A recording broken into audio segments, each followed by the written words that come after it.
Hi, I'm Brian Elliott. Welcome to another edition of Behind the Brand. Today I'm here with angel investor, best-selling author, and someone who's giving the most interesting man in the world a run for his money, Tim Ferriss. Tim, welcome to the show. Thanks for having me. The Dos Equis man wins. He's got me beat. I don't know. You are nipping at his heels.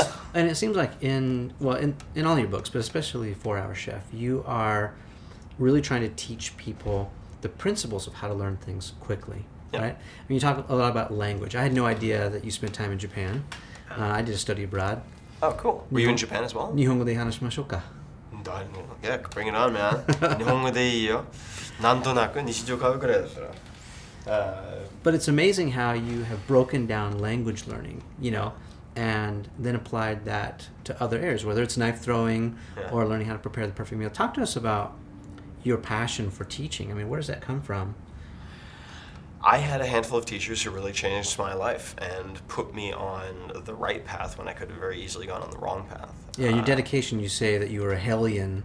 I kind of get the impression that you're still a little bit of a hellion, creating a ruckus, but... Yeah, I was stubborn. I was very stubborn. And I had a number of teachers. I mean, my first grade teacher, Mrs. Vinsky, I had a wrestling coach in high school who really changed a lot of things for me, Mr. Buxton, Reverend Greenleaf, who is my resident advisor in high school, later in high school. There are these figures that I look to who really have enabled me to get to where I am and avoid a lot of really bad pitfalls. Yeah. And I want to have that impact. So I always thought I was going to teach ninth or 10th grade. I always thought I was going to teach 9th or 10th grade. But I wanted to go out in the world and have more experiences and successes before I did that. I didn't want to teach because I couldn't do. Yeah. I wanted to teach because I had lessons to share. And it just turned out that the books and the blog have turned into my megaphone and my Archimedes lever for teaching. Yeah. So I am teaching. It's just through different means.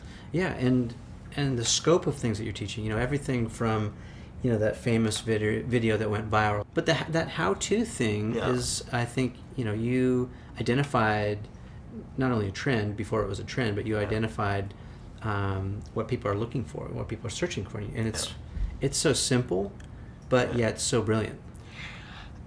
And my general policy is one that I recommend to startup founders also, and that is scratch your own itch. Same deal with authors, same advice. Scratch your own itch. Write the book you can't find that you want to read. Build the product that you want, that you're currently cobbling together some MacGyver solution for. Make that product. And at least then you have a verified consumer base of one. Right. And there's so many companies and so many authors and so many bloggers and so many fill in the blank who could avoid almost all the problems they encounter if they just built things for themselves.